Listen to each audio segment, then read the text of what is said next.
Miguel, como siempre, un gusto saludarte. Buenos días. Salvador, el gusto es mío. ¿Cómo describir lo que pasó en Canadá?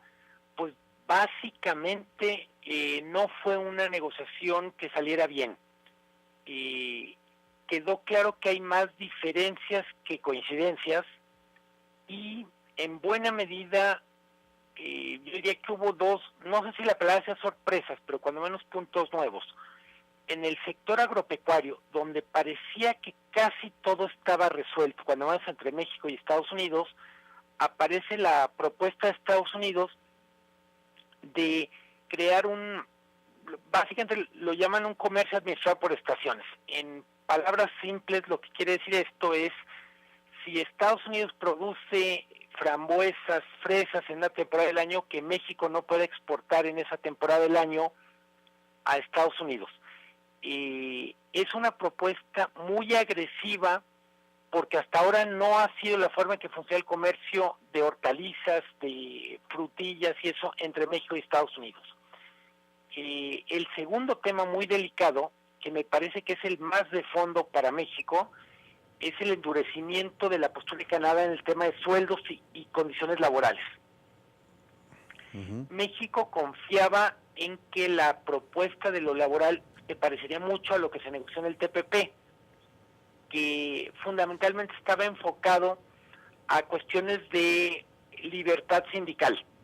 Lo que está Canadá diciendo es, no solo es una cuestión de si funcionan o no los sindicatos en México, sino que el resultado de 24 años de tratado comercial significa que el diferencial de sueldos entre México y Estados Unidos y Canadá es de tal tamaño que se vuelve un factor de competencia o de competitividad de México los sueldos bajos.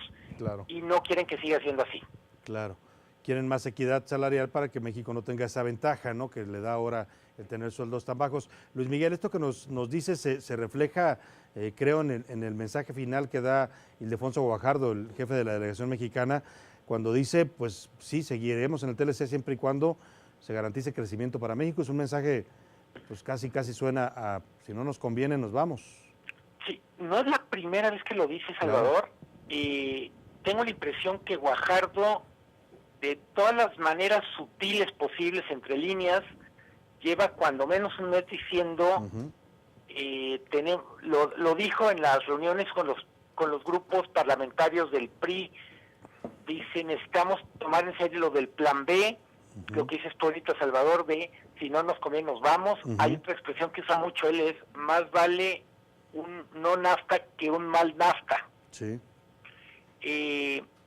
Yo creo que el gobierno mexicano está entendiendo, no porque no lo supiera, sino porque pensaba que era parte de un bluff, que la negociación va en serio, que no necesariamente los otros dos países dicen a como dé lugar seguimos con el acuerdo. Claro.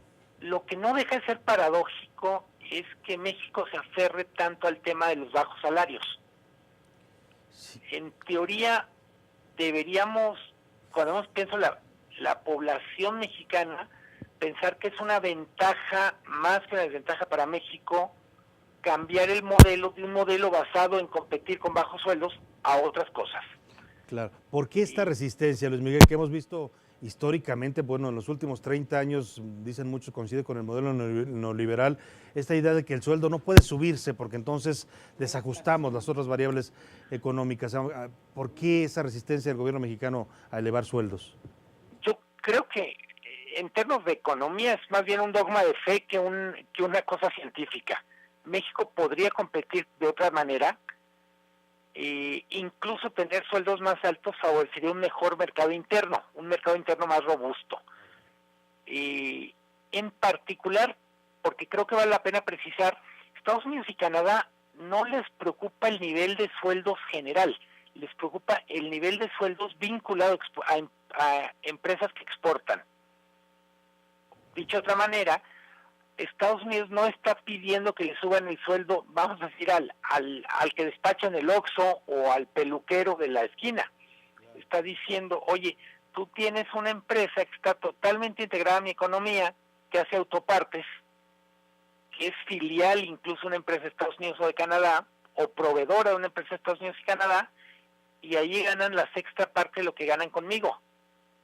Esa es la parte que quieren corregir. Claro, que la ven como desventaja para ellos, pues, ¿no? Claro. Sí. Hola, ¿qué tal, Luis Miguel? ¿Cómo estás? Te saluda Selene Ávila. Por cierto, un saludo a Jorge Nasser. Oye, preguntarte qué otros modelos se estarían planteando si este no es viable o no se puede transitar por ahí. ¿Ya se ha especificado qué otros modelos podrían ser la alternativa en este sentido? México, hola Selene, buen día. Lo que dice en particular la posición mexicana es efectivamente estamos dispuestos a no seguir adelante. Creo que lo dicen en serio, no creo que sea un bluff de parte de la delegación mexicana, y básicamente el plan B de México significaría acuerdos comerciales con otros países.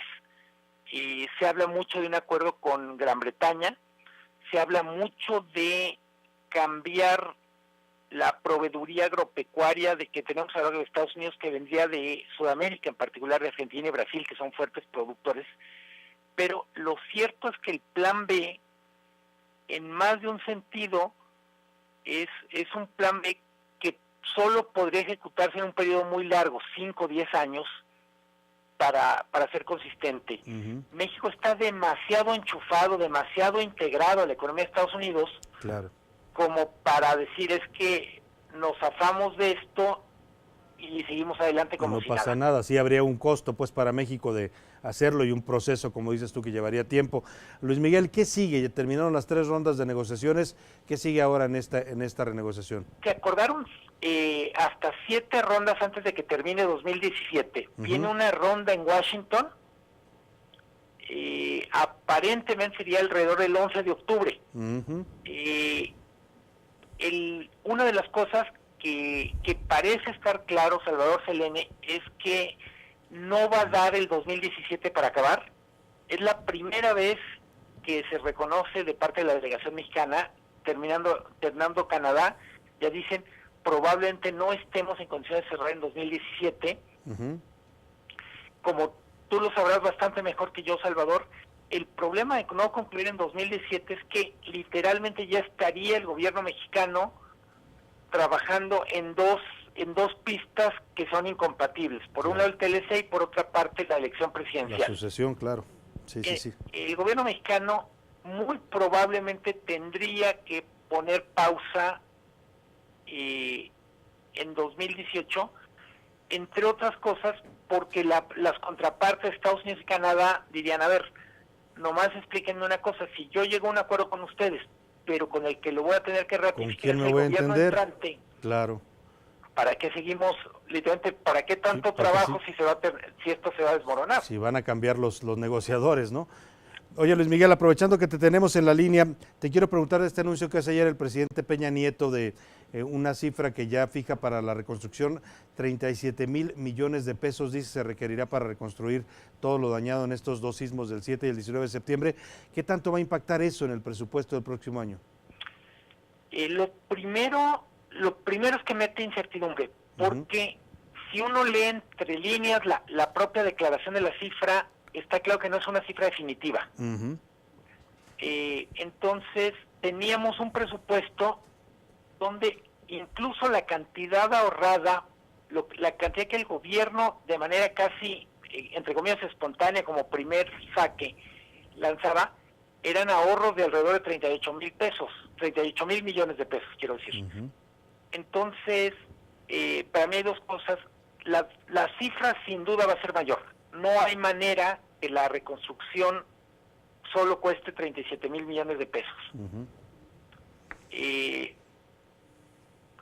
A ver, quiero decir, no hay manera que cueste 37,000 millones porque hay muchos otros costos que van a ir apareciendo con el tiempo. Claro. Por ejemplo, en este momento se asume que los particulares que no tienen seguros asumen su pérdida como tal.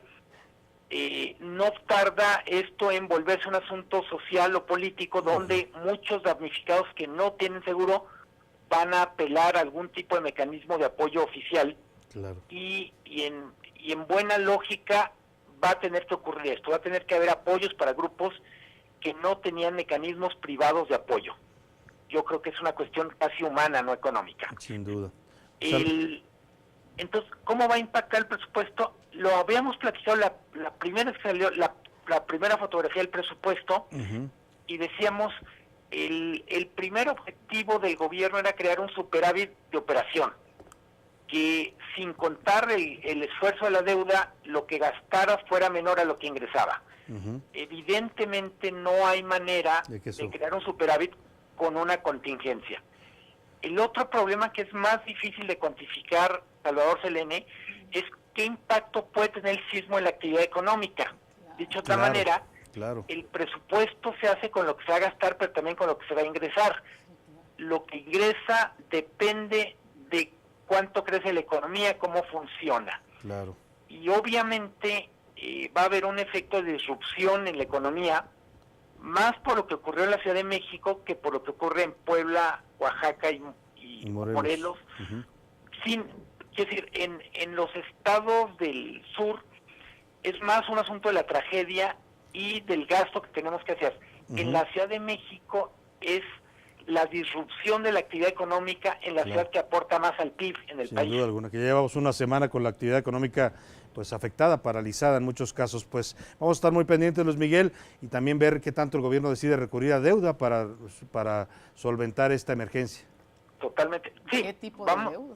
Vamos a ver que literalmente cambió el partido. Así es. Vamos a ver cómo se replantea desde el punto de vista de literalmente el juego en la cancha. Sin duda alguna. Y si nos permites, como siempre, estaremos consultando. Luis Miguel González, gracias, te mandamos un abrazo. Abrazo fuerte, Salvador.